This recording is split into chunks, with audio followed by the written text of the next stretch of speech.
اللہ الرحمن الرحیم۔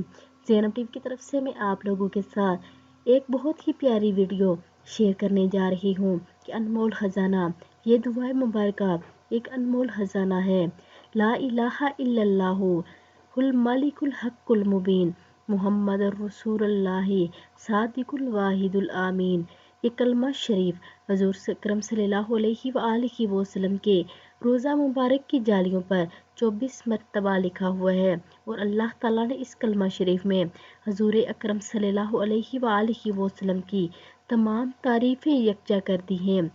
فضیلت اس کی جو شخص روزانہ اس کلمہ شریف کی تسبیح بلا ناغہ پڑھتا رہے گا، اس شخص کو اللہ تعالیٰ قبر اور حشر میں سرخرو کرے گا، دوزخ کی آگ حرام ہوگی، دنیا میں عزت پائے گا، اور مشکل سے مشکل کام بغیر تدبیر کے اس طرح آسان ہوں گے کہ سوچ بھی نہیں سکتا۔ مال و دولت سے مالا مال ہو جائے گا۔ اس کلمہ رسول صلی اللہ علیہ وآلہ وسلم کی روزانہ تسبیح پڑھنے والا ایمان کامل حاصل کرے گا اور شائن کریمی پر مٹنے کو تیار ہوگا۔ تو آپ سب بھی اس کلمہ مبارک کو روزانہ بلا ناغہ لازمی پڑھا کریں، اور ویڈیو کو بھی آگے لازمی شیئر کریں۔